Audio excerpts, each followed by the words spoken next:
கடம்பத்தூர் அருகே நில அளவையாளர் மன உளைச்சலால் தண்டவாளத்தில் தலையை வைத்து தற்கொலை செய்து கொண்ட சம்பவம் அப்பகுதியில் பெரும் சோகத்தை ஏற்படுத்தியுள்ளது. திருவள்ளூர் அருகே கடம்பத்தூர் ரயில் நிலையம் செஞ்சி பாணம்பாக்கம் ரயில் நிலையம் இடையே புதுமா விளங்கை கிராமத்தைச் சேர்ந்த ராவணன் என்பவர் தண்டவாளத்தின் மீது தலையை வைத்து தற்கொலை செய்து கொண்டுள்ளார். இதனையடுத்து அவரது உடலை கைப்பற்றி அரக்கோணம் ரயில்வே போலீசார் விசாரணை மேற்கொண்டதில் அவர் திருத்தணி வட்டாட்சியர் அலுவலகத்தில் நில அளவையாளர் வேலை பார்த்து வந்ததாகவும், மன உளைச்சலில் இருந்த நில அளவையாளர் ராவணன் திருமணமாகாதவர் என்றும், இவர் ஏற்கனவே 5 முறை தற்கொலைக்கு முயன்றுள்ள சம்பவமும் தெரியவந்தது. மேலும் தன்னுடைய இறப்பு குறித்து ஏற்கனவே கடிதம் ஒன்றையும் எழுதி வைத்துள்ளார் என்றும், இதுகுறித்து விசாரணை நடைபெற்று வருவதாக போலீசார் தரப்பில் தெரிவிக்கப்பட்டுள்ளது.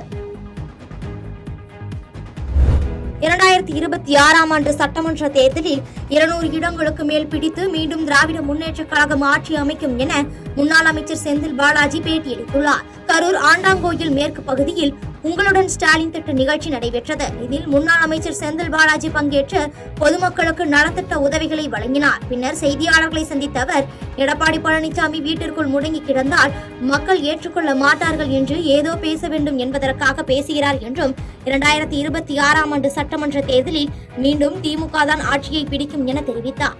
மேலும் திமுக சார்பில் வீடு வாரியாக சென்று உறுப்பினர் சேர்க்கை நடத்தி வருகிறோம் என்றும், எந்த இடத்திலும் மக்கள் அரசை பற்றி குறை சொல்லவில்லை என்றும், அந்த அளவிற்கு முதலமைச்சர் மீதும் அரசின் மீதும் மக்கள் நம்பிக்கை வைத்துள்ளனர் என தெரிவித்தார். தேர்தல் நெருங்கி இருக்கு, அதனால வீட்டுக்குள்ள முடங்கி இருந்தா மக்கள் ஏற்றுக்க மாட்டாங்களேங்கிறதுக்காக ஏதோ போகணுங்கிறதுக்காக போறாங்க. நான் இன்னைக்கு சொன்ன எழுதி வச்சுங்க, 2026 சட்டமன்ற தேர்தலில் மீண்டும் திராவிட முன்னேற்ற கழகத்தினுடைய ஆட்சி தான் அமையும். திருக்கோவிலூர் அருகே உங்களுடன் ஸ்டாலின் திட்ட முகாமில் விண்ணப்பம் கொடுத்த 5 நபர்களுக்கு உடனடியாக பட்டா பெயர் மாற்றம் செய்து முன்னாள் அமைச்சர் பொன்முடி ஆணை வழங்கினார். விழுப்புரம் மாவட்டம் திருக்கோவிலூர் சட்டமன்ற தொகுதிக்குட்பட்ட வீரபாண்டி ஊராட்சியில் உங்களுடன் ஸ்டாலின் திட்ட முகாம் நடைபெற்றது. இதில் கலந்து கொண்ட முன்னாள் அமைச்சரும் திருக்கோவிலூர் சட்டமன்ற உறுப்பினருமான பொன்முடி முகாம் அமைக்கப்பட்டுள்ள இடத்தில் உள்ள அரங்குகளை பார்வையிட்டார். பின்னர் முகாமில் பட்டா பெயர் மாற்றத்திற்கு மனு அளித்த 5 நபர்களுக்கு உடனடியாக பெயர் மாற்றம் செய்து அதற்கான ஆணையை வழங்கினார்.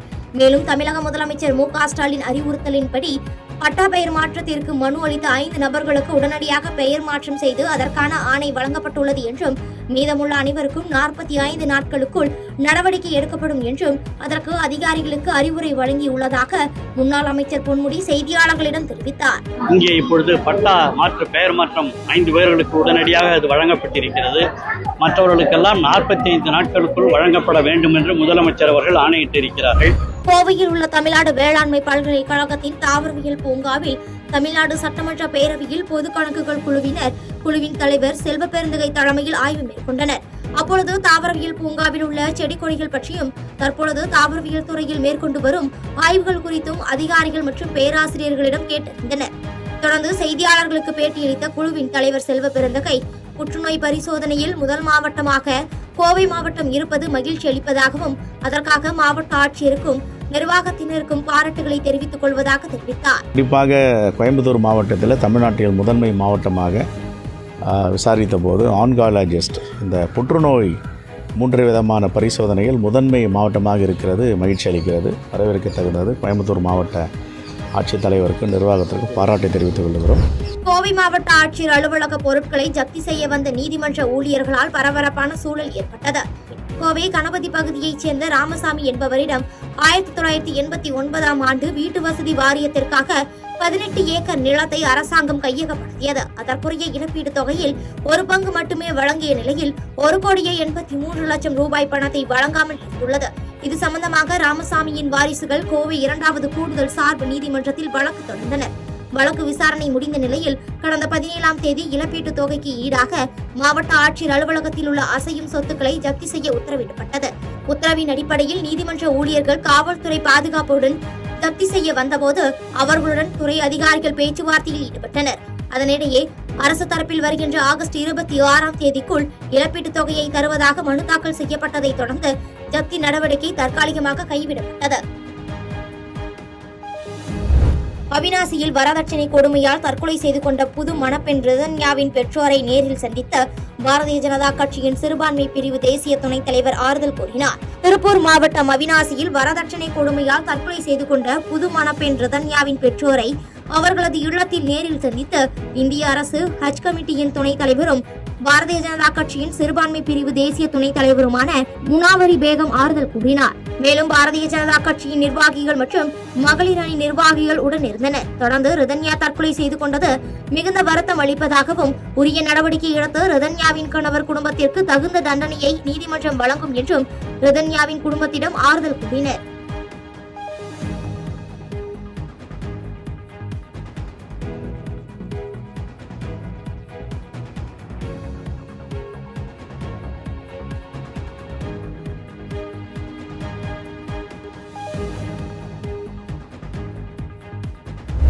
தாமரைப்பாக்கத்தில் உங்களுடன் ஸ்டாலின் முகாமினை கைத்தறி மற்றும் துணிநூல் துறை அமைச்சர் காந்தி திறந்து வைத்தார். ராணிப்பேட்டை மாவட்டம் திமிரு ஒன்றியம் தாமரைப்பாக்கம் தனியார் திருமண மண்டபத்தில் உங்களுடன் ஸ்டாலின் நிகழ்ச்சி நடைபெற்றது. இதில் சிறப்பு அழைப்பாளராக கைத்தறி மற்றும் துணிநூல் துறை அமைச்சர் ஆர் காந்தி, மாவட்ட ஆட்சித்தலைவர் JU சந்திரகலா ஆகியோர் கலந்து கொண்டு முகாமினை துவக்கி வைத்து சிறப்பித்தனர். இதில் 15க்கும் மேற்பட்ட துறைகள் சார்ந்த அலுவலர்கள் கலந்து கொண்டு பொதுமக்களிடம் மனுக்களை பெற்றனர். இதில் பொது சுகாதாரம், நோய் தடுப்பு மருத்துவத்துறை சார்பில் ஊட்டச்சத்து பெட்டகமும் மற்றும் மக்களை தேடி மருத்துவம் சார்பில் மருந்து பெட்டகமும் வழங்கி முகாமினை துவக்கி வைத்தார் ஆற்காட்டு சட்டமன்ற உறுப்பினர். மேலும் இந்த முகாமில் பஞ்சாயத்து பொதுமக்கள் ஏராளமானோர் கலந்து கொண்டு தங்களின் குறைகளை சம்பந்தப்பட்ட அதிகாரிகளிடம் கூறி மனு அளித்தனர். 98 லட்சம் ரூபாய் மதிப்பீட்டில் புதிய அலுவலக கட்டடத்திற்கு அமைச்சர் தாமோ அன்பரசன் அடிக்கல் நாட்டினார். செங்கல்பட்டு மாவட்டம் திருப்போரூர் ஒன்றிய பேரூராட்சியில் வேலைவாய்ப்பு உள்ளிட்ட பல்வேறு பணிகளுக்காக அதிக அளவில் பொதுமக்கள் இடம்பெயர்கின்றனர். அவ்வாறு இருக்கையில் மக்கள் தொகை இப்பகுதியில் நாளுக்கு நாள் அதிகரித்து வருகிறது. தற்போது இருக்கும் பேரூராட்சி அலுவலகம் சிறிய அளவில் இருப்பதாலும் அனைத்து வசதிகளும் இருக்கக்கூடிய வளாகமாக அலுவலகம் அமைய வேண்டும் என பேரூராட்சி தலைவர் தேவராஜ், அமைச்சர் தாமோ அன்பரசன் மற்றும் திட்ட இயக்குனர் மற்றும் மாவட்ட ஆட்சியரிடம் கோரிக்கை வைத்தார். இதன் அடிப்படையில் மானிய நிதியிலிருந்து 98 லட்சம் ரூபாய் மதிப்பீட்டில் புதிய அலுவலக கட்டட நிதி ஒதுக்கீடு செய்தனர். அப்பணிக்கான அடிக்கல் நாட்டு விழா திருப்போரூர் பேரூராட்சி தலைவர் தேவராஜ் தலைமையில் நடைபெற்றது. மேலும் சிறப்பு அழைப்பாளராக குறு சிறு மற்றும் நடுத்தர தொழில் நிறுவனங்கள் துறை அமைச்சர் தாமோ அன்பரசன், மாவட்ட கூடுதல் ஆட்சியர் நாராயணர் சர்மா மற்றும் சார் ஆட்சியர் மாலதி ஹெலன் ஆகியோர் கலந்து கொண்டு பூமி பூஜையில் பங்கேற்று அடிக்கல் நாட்டினர். இந்த நிகழ்ச்சியில் ஒன்றிய குழு பெருந்தலைவர் இதயவர்மன், தெற்கு ஒன்றிய செயலாளர் சேகர் உட்பட பலர் கலந்து கொண்டனர். குடிபோதையில் தகராறு செய்த கணவனை மனைவி மற்றும் அவருடைய பெற்றோர் கட்டையால் தாக்கி கொலை செய்த சம்பவம் அப்பகுதியில் பரபரப்பை ஏற்படுத்தியது. நாமக்கல் மாவட்டம் மலைவேப்பங்குட்டை பகுதியை சேர்ந்தவர் கார்த்திக். இவர் பரமத்தி வேலூர் அடுத்துள்ள கோட்டனம்பாளையத்தில் மாமனார் ராஜேந்திரன் வீட்டில் மனைவி நித்யாவுடன் குடியிருந்து அங்கேயே இருந்து பெயிண்டர் வேலை செய்து வந்தார்.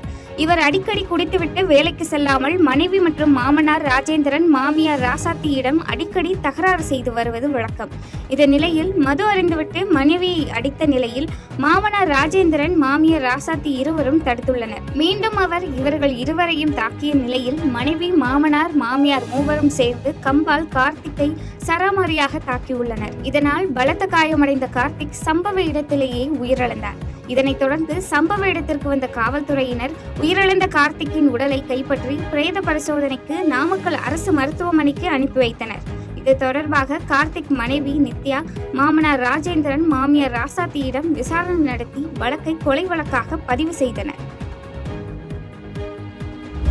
கவின் ஆவணக்கொலை வழக்கை CBI விசாரிக்க வேண்டும் எனவும், தமிழகத்தில் கடந்த 9 ஆண்டுகளில் 65 ஆவணக்கொலைகள் நடைபெற்றுள்ளதால் உடனடியாக தனி சட்டம் இயற்ற வேண்டும் என்றும் எவிடன்ஸ் கதிர் தெரிவித்துள்ளார். நெல்லை கவின் ஆவணக்கொலை வழக்கு தொடர்பாக எவிடன்ஸ் அமைப்பு கள ஆய்வுகள் நடத்தியுள்ளது. இந்த கள ஆய்வுகள் குறித்து கதிர் அளித்த பேட்டியில், கவின் கொலை சதியில் ஈடுபட்ட சுபாஷினியின் பெற்றோரை கைது செய்ய வேண்டும் என்றும், படித்த இளைஞர் கூலிப்படையினர் செய்வது போல இந்த கொலையை செய்துள்ளார் என்றும் தெரிவித்துள்ளார். மேலும் கவினின் குடும்பத்திற்கு 10 கோடி ரூபாய் சொத்து உள்ளது என்றும், படிப்பு உள்ளது என்றும், உயர்ந்த நிறுவனத்தில் வேலை செய்கிறார் என இருந்தும் சாதி எப்படி இயங்கி இருக்கிறது என பாருங்கள் எனவும் கேள்வி எழுப்பினார். தொடர்ந்து பேசிய அவர், இதுவரை முதலமைச்சர் வெளிப்படையாக இதை கண்டிக்கவில்லை எனவும், அஜித் கொல்லப்பட்ட 1 மாதத்தில் கவின் கொல்லப்பட்டிருக்கிறார் என்றும், அஜித் குடும்பத்திடம் சாரி கேட்ட முதல்வர் ஏன் இவர்களிடம் கேட்கவில்லை எனவும், நெல்லை காவல் ஆணையர் உள்ளிட்ட யாரும் சம்பவ இடத்திற்கு செல்லவில்லை எனவும், அஜித்தும் நவீனும் ஒரே தரப்புதான், ஆனால் அரசும் சமூகமும் இன்று ஜாதி பார்க்கிறது எனவும் தெரிவித்தார். மேலும் தமிழகத்தில் கடந்த 9 ஆண்டுகளில் 65 ஆவணக்கொலை நடந்துள்ளது. எனவே கண்டிப்பாக ஆவணக்கொலைக்கு தனி சட்டம் இயற்ற வேண்டும் எனவும் அவர் தெரிவித்தார். நிலங்களுக்கு, படிப்பிற்கு, அந்தஸ்திற்கு இன்னைக்கு உலக அளவில் இருக்கக்கூடிய முக்கியமான சாப்பிடுற அந்த பையனை வேலை செய்யலாம். ஜாதி எவ்வளவு கொடுமையா திமுக அரசுதான் அதிகம் கடன் வாங்கி உள்ளதாகவும் அதில் அதிகம் கொள்ளையடித்து வருவதாகவும் பாஜக மூத்த தலைவர் எச் ராஜா தெரிவித்தார். தென்காசி மாவட்டம் சங்கரன் கோவிலில் பாரதிய ஜனதா கட்சியின் சார்பில் பூத் வலிமைப்படுத்தும் பயணத்தில் பாஜக மூத்த தலைவர் எச் ராஜா மாவட்ட தலைவர் ஆனந்தன் தலைமையில் சுற்றுப்பயணம் மேற்கொண்டு பாஜக திட்டங்களை மக்களிடமும் பாஜக நிர்வாகிகளிடம் தெரிவித்து உரையாற்றினார்.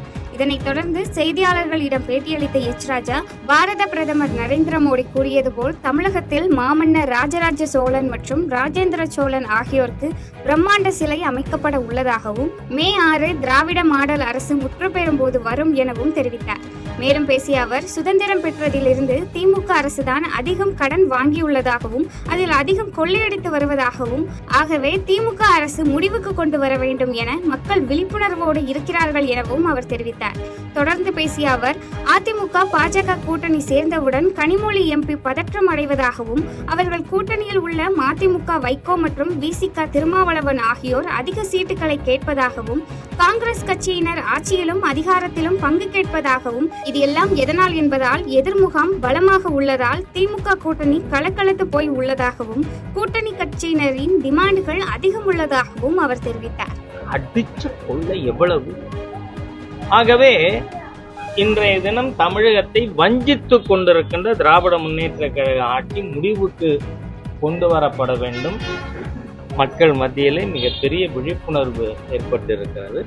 அதனால விரைவில் இந்த தீய அரசு முடிவுக்கு வரும் அப்படிங்கிற நம்பிக்கை எனக்கு. செய்திகளை உடனுக்குடன் தெரிந்து கொள்ள கீழ்கண்ட கேபிள் மற்றும் டிடிஹெச் நெட்வொர்க்குகளில் எம்நாடு செய்தி தொலைக்காட்சியை காணுங்கள்.